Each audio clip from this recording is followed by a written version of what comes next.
On February 8, 2026, something happened in Japan that hasn't happened since World War II. A single political party won a 2/3 supermajority in the Japanese parliament. Not a coalition, one party. 316 seats out of 465.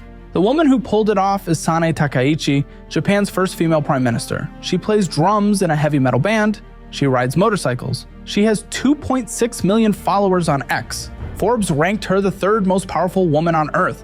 And she is the most unapologetically nationalist leader Japan has had in modern history. 3 days before the election, the President of the United States endorsed her publicly. China's Consul General in Osaka had already threatened on social media to cut off her head. That's not a metaphor. He posted it on X, then deleted it. She didn't back down. The voters didn't back down either. They gave her the most powerful mandate any Japanese leader has held since 1955. But here's the thing, no one is talking about enough. Japan is dying, not in some distant, abstract, theoretical sense. The numbers are already catastrophic.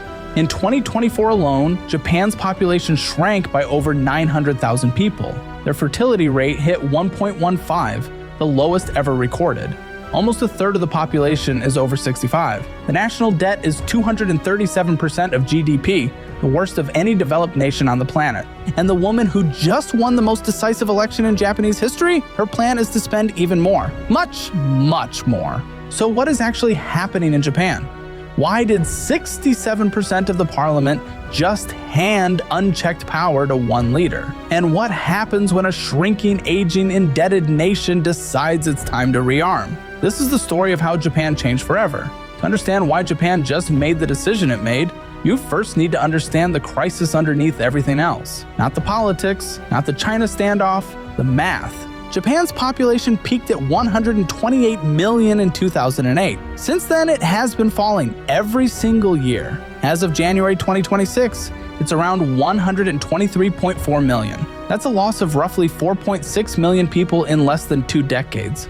But the rate of decline is accelerating. In 2023, the population shrank by roughly 800,000. In 2024, 908,000. Demographers project the population will fall below 100 million by 2050 and below 70 million by 2100. That's a loss of nearly half the country within a single lifetime. The cause is simple. Japanese women are having fewer children than at any point in recorded history. The total fertility rate in 2024 hit 1.15. To maintain a stable population, you need 2.1. Japan is barely halfway there. The number of births in 2024 fell below 700,000 for the first time. In 1949, Japan recorded 2.7 million births.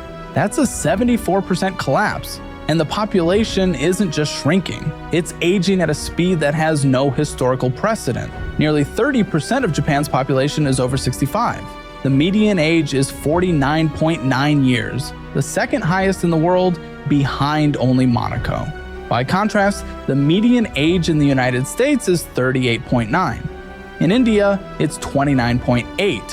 What does this mean in practical terms? It means Japan has the worst old age dependency ratio in the developed world. For every person over 65, there are fewer and fewer working age adults to support them through taxes, pensions, and healthcare. Social Security spending already consumes a third of the national budget, and it's only going to get worse. Now layer the economy on top of that. Japan's national debt sits at roughly 237% of GDP. That is the highest of any advanced economy. Higher than Greece, higher than Italy, higher than the United States. The government owes more than twice what the entire Japanese economy produces in a year. And it's not like the economy is growing fast enough to manage that debt. Japan's GDP has been essentially flat in real terms for 3 decades. The country slipped from the second largest economy in the world to the fourth, behind the United States, China, and Germany. India is expected to pass Japan by 2027, pushing it to 5th. Meanwhile, the cost of living has exploded. Core inflation has been above the Bank of Japan's 2% target for 45 consecutive months. Rice prices jumped nearly 70% year over year in August 2025.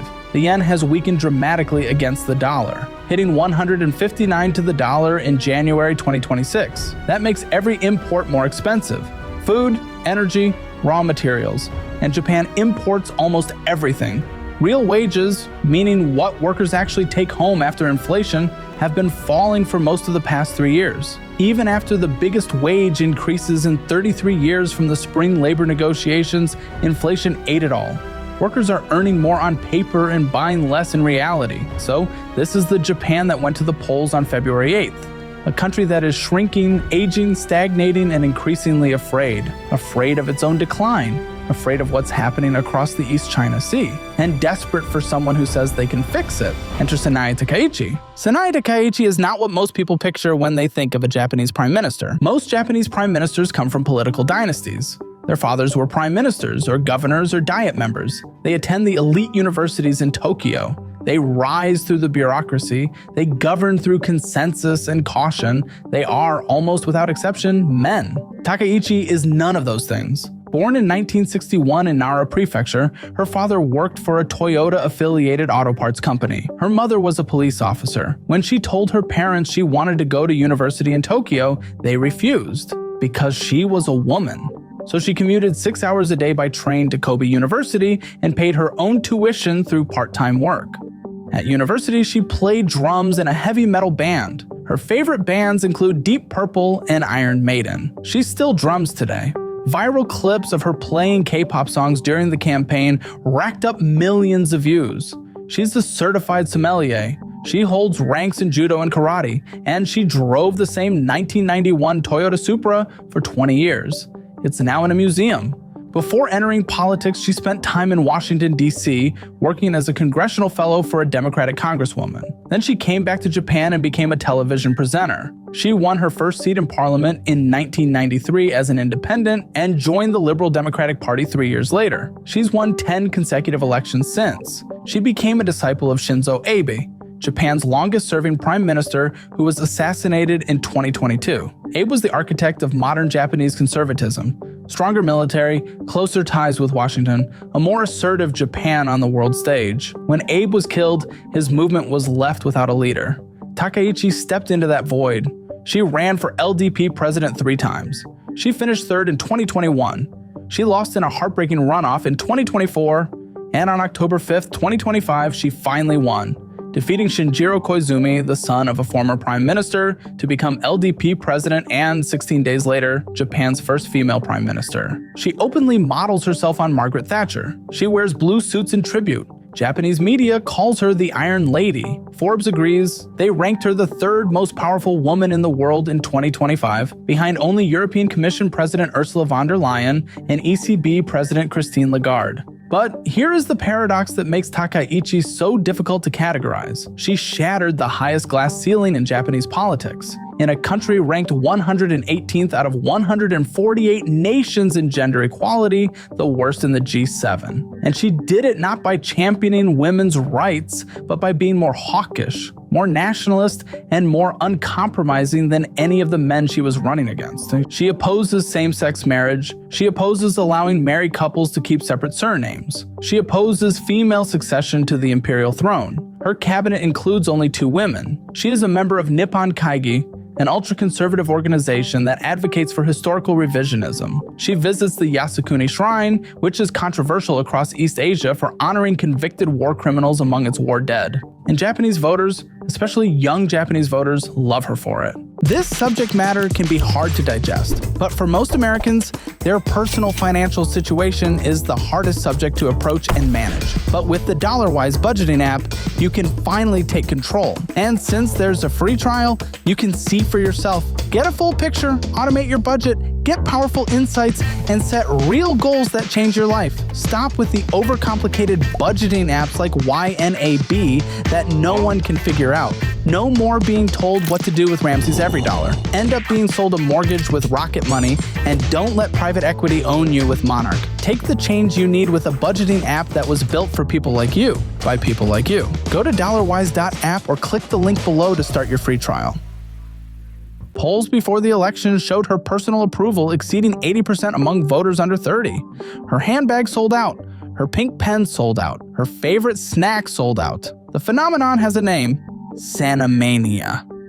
In a country where young people have historically been politically disengaged, Takaichi brought them to the polls through social media, authenticity, and a message that was blunt, nationalistic, and completely unapologetic. She didn't poll test her way to power. She told Japan what she believed, and Japan said, "We agree." To understand how extraordinary the February 2026 result is, you need to understand how bad things were just 15 months earlier. The Liberal Democratic Party has governed Japan for roughly 64 of the last 70 years. It is the most successful political party in the democratic world. But by the summer of 2025, it was on life support. In October 2024, under Prime Minister Shigeru Ishiba, the LDP won only 191 seats, losing its majority for just the third time since 1955. The party was engulfed in a slush fund scandal. Senior politicians had been caught funneling unreported money through faction-controlled accounts. Public trust collapsed. Then it got worse. In July 2025, the LDP suffered its worst ever result in an upper house election, falling to just 21.6% of the national vote, the lowest in the party's entire 70-year history. Ishiba resigned. Takaichi won the leadership on October 5th, and immediately, everything changed. Her first major decision was also her most consequential. For 26 years, the LDP had governed in coalition with Komeito, a smaller, religiously affiliated party backed by the Buddhist organization Zoka Gakkai. Komeito provided the LDP with a reliable vote-gathering machine, especially in urban districts. In exchange, Komeito acted as a brake on the LDP's hawkish instincts, moderating defense policy, slowing constitutional revision, tempering nationalist rhetoric. On October 10th, 2025, Komeito walked out. They said they couldn't work with Takaichi. Her stance on defense, her push to revise the pacifist constitution, her refusal to ban corporate donations, it was too much. The 26-year coalition was over. Most analysts expected Takaichi to move to the center to replace those lost votes. She did the opposite. She moved further right. 10 days after Komeito left, she formed a new coalition with the Japan Innovation Party known as Ishin, a reformist neoliberal party based in Osaka that is, if anything, even more hawkish than the LDP on defense and constitutional revision. Takaichi had replaced the brake with an accelerator. On October 21st, she was elected prime minister by the Diet. On January 23rd, 2026, just 4 months into her premiership, she dissolved the lower house and called snap elections. This was a massive gamble. She publicly declared that if the LDP didn't win a majority, she would resign. She framed the election as a referendum on her leadership, her economic agenda, and her vision for Japan. No hedging, no safety net.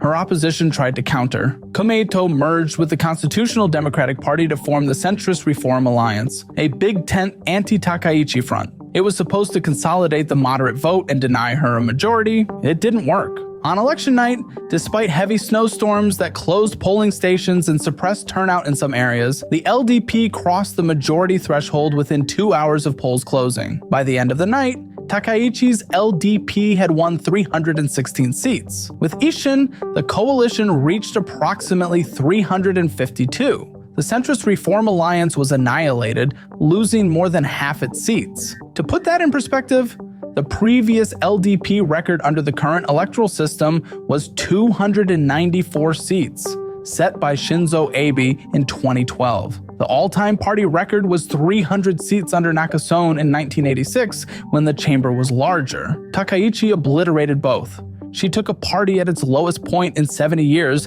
and delivered its greatest result ever in 15 months. It is, by any measure, one of the most dramatic political turnarounds in modern democratic history. All of this is happening against the backdrop of the worst China-Japan crisis in over a decade. On November the 7th, 2025, less than 3 weeks into her premiership, Takaichi stood up in parliament and said something no Japanese prime minister had ever said publicly before. She declared that a Chinese attack on Taiwan could constitute an existential crisis situation for Japan, a specific legal classification that, under Japan's 2015 security laws, would authorize the self-defense forces to use military force in collective self-defense alongside the United States. Previous Japanese leaders had hinted at this. They used deliberately vague language. They maintained strategic ambiguity. Takaichi threw ambiguity out the window. China's response was immediate and furious. The Chinese consul general in Osaka,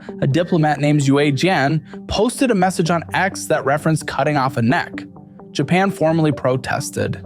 The LDP moved to have him declared persona non grata. But Beijing didn't stop at angry words. In the weeks that followed, China reimposed a ban on Japanese seafood imports. It issued travel advisories warning Chinese citizens not to visit or study in Japan. It recalled its panda loans, a symbolic but culturally significant diplomatic gesture. And in January 2026, China's Ministry of Commerce banned the export of all dual-use items to Japan for military purposes. That includes rare earth minerals, advanced electronics, aerospace components, and nuclear technology. That last move is the one with teeth. Japan depends on China for approximately 60% of its rare earth imports. These materials are essential for everything from electric vehicle batteries to missile guidance systems to semiconductor manufacturing. China effectively weaponized its supply chain dominance. Then came the military dimension. In December 2025, China conducted some of its largest naval exercises in recent memory near the Ryukyu Islands, the island chain that stretches from southern Japan toward Taiwan. The aircraft carrier Liaoning transited the Miyako Strait with its escort fleet, launching approximately 50 aircraft sorties per day. Reports emerged that Chinese J-15 fighters directed fire control radar at Japanese F-15s, a provocative act that, in military terms, is one step below actually pulling the trigger.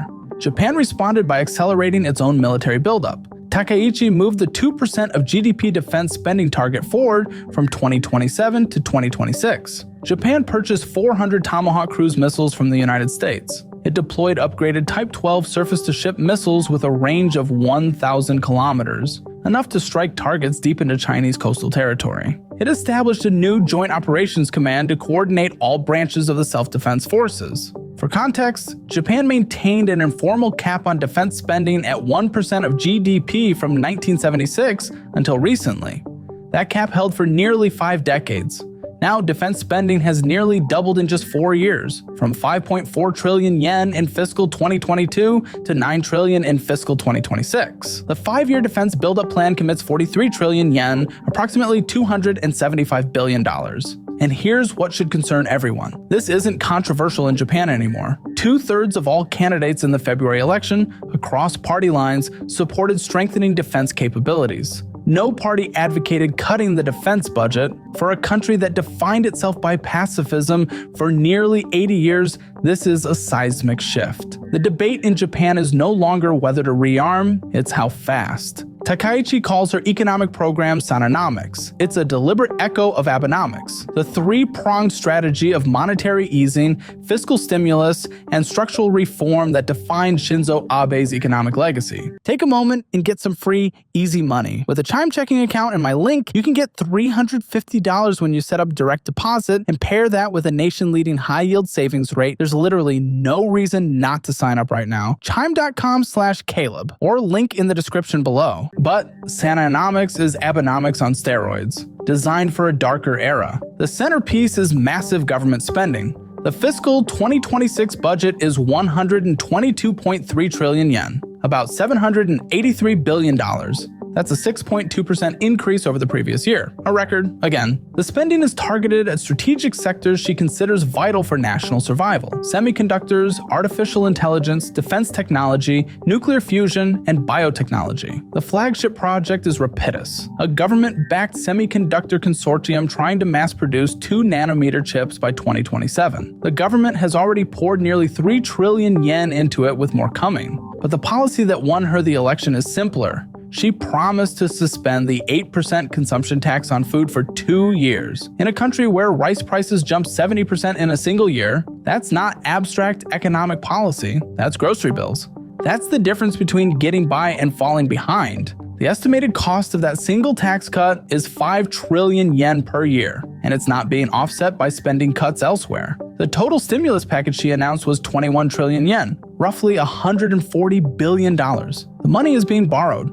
This is where the story gets uncomfortable, because the question isn't whether Sanaenomics will stimulate the economy in the short term. It almost certainly will. More spending, lower taxes, cheap money, that's stimulus. The question is, what happens to a country already carrying 237% debt to GDP when it adds trillions more in borrowing? The bond market is already sending warnings. In January 2026, the yield on 30-year Japanese government bonds hit 3.88%, the highest since the instrument was introduced in 1999. Bond vigilantes, as the financial press calls them, are waking up. When long-term borrowing costs rise that fast, it signals that investors are starting to doubt the government's ability to service its debt. Takaichi's argument is essentially this: Japan's problem isn't too much debt, it's too little growth. If you invest aggressively enough in the right sectors, nominal GDP will grow faster than the debt, and the ratio will improve over time. It's a high-pressure economy theory. Spend your way to solvency. Critics call it reckless.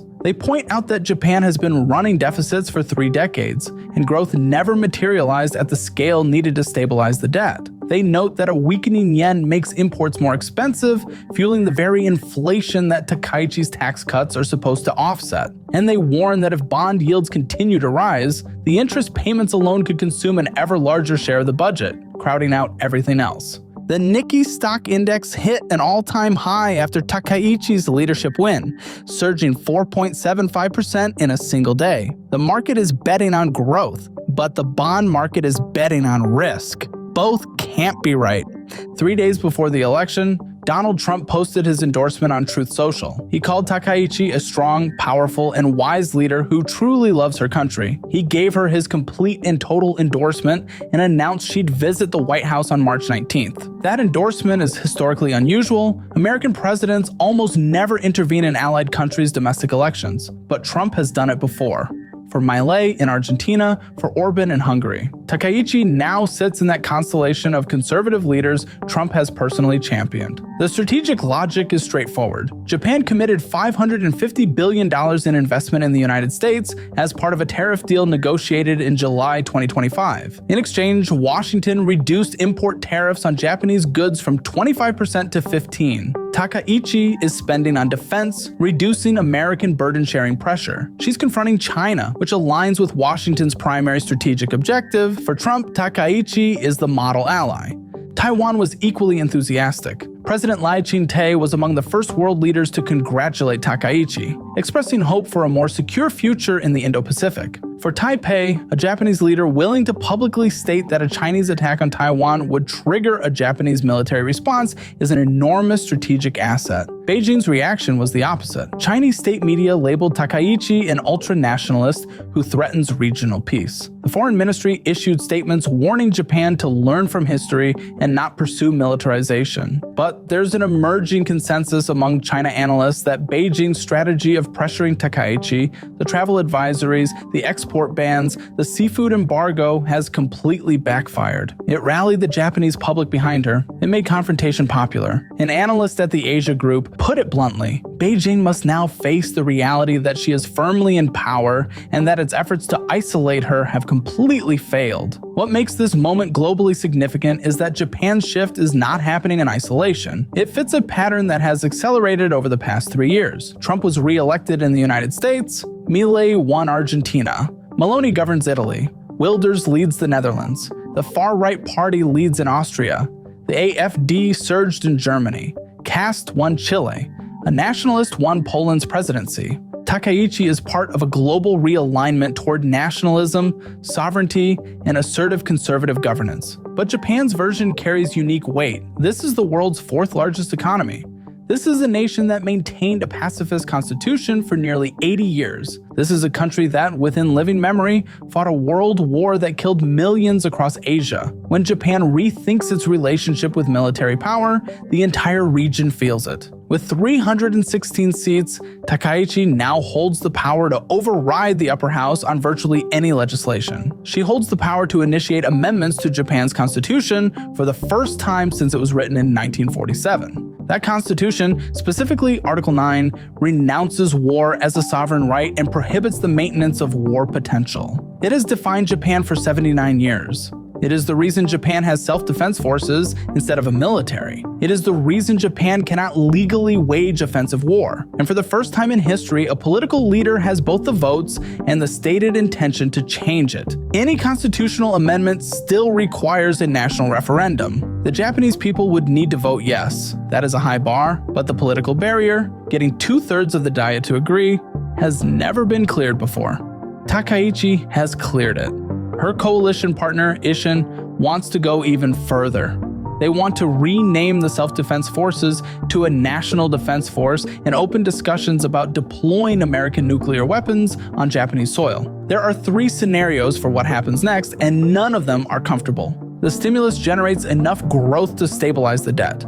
Strategic investments in semiconductors and AI pay off. Wages finally outpace inflation. Japan experiences a genuine economic renaissance. The defense buildup deters China without provoking conflict. Constitutional revision passes a referendum and Japan becomes a normal military power. Takaichi is remembered as the leader who saved Japan from its own decline. This is the optimistic case. It requires a lot to go right. Bond yields keep climbing. Investors lose confidence in Japan's ability to manage its debt. The Bank of Japan is forced to choose between defending the yen and keeping interest rates low. It can't do both.